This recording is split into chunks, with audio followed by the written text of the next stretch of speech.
The Coin Lady channel is pleased to have you back. Dear everyone, the topic of XRP will be discussed. What's happening in the actual world is also something I'll discuss.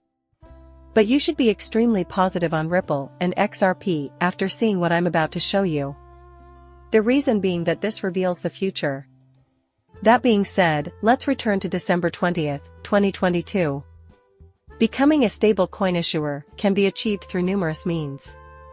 Institutions for special purpose depository can be obtained in Wyoming or online in Nebraska.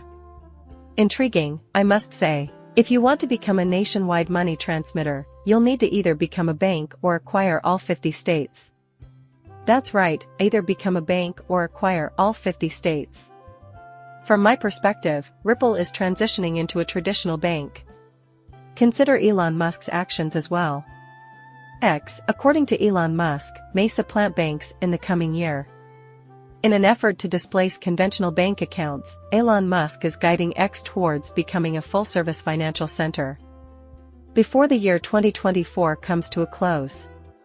During an online conference, Musk stated his desire to expand the scope of Axis platform monetary transactions beyond simple payments to include all financial activities. At this point, what is Elon Musk up to? All around the US, he's applying for money transmitter licenses.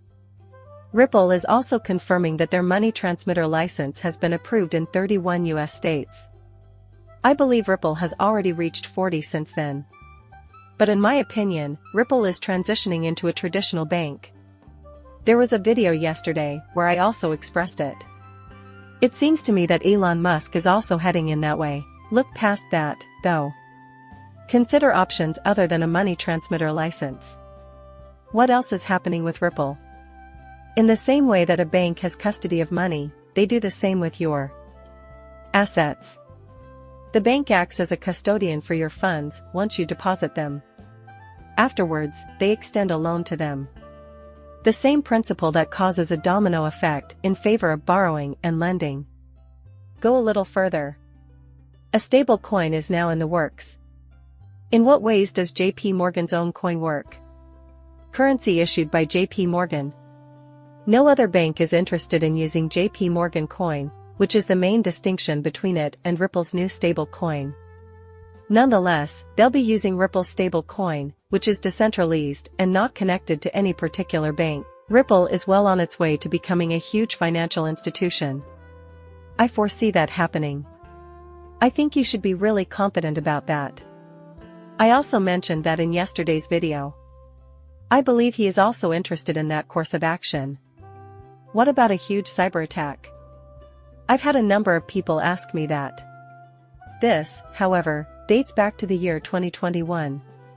IMF, a mock cyber attack on the world's financial system, is staged by 10 nations. This is the kind of simulation that they were conducting. This might be what's to come down the road. The banks are having problems, you know. Imagine now if they simply launched a huge cyber attack and then started blaming certain countries. The new financial system then appears out of nowhere. It is possible that this was their original intention for us. Following $112,255,515,918, the supply of dollars will be negative $713,285,784,454. To be honest, I have no idea.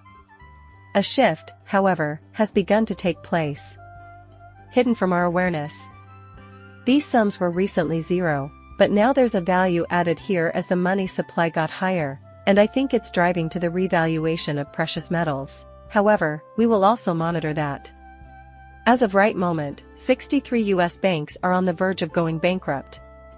Over half of Americans think we're in a recession, mortgage demand is at a 30-year low, total household debt is at a record $17.7 trillion, and the FDIC reports that banks have over $500 billion in paper losses. Inflation is also on the rise. Tell me how this is a gentle landing. We can't even call this sustainable. Plus, I'll be expanding on the topic of banks shortly. The number of job opportunities in the United States fell by 296,000 in April, reaching 8.05 million. It had not been that low since February of 2021. Not to add that the revised estimate for March job openings was lowered from 8.48 million to 8.35 million, which is significantly worse than the 8.37 million projected. The weak JOLTS data further support the idea that the job market is cooling down. Not only are many people giving up, but many are also leaving their second or even third jobs in order to make ends meet. In addition, the housing market needs to be reevaluated before things can improve. Until inflation decreases, nothing will change. I really believe that's on the way.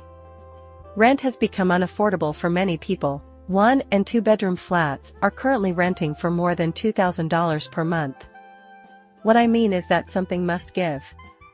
And I believe it's on its way, whatever it is. The video concludes with that. Support my channel with a like and a subscription. Coming up shortly, farewell.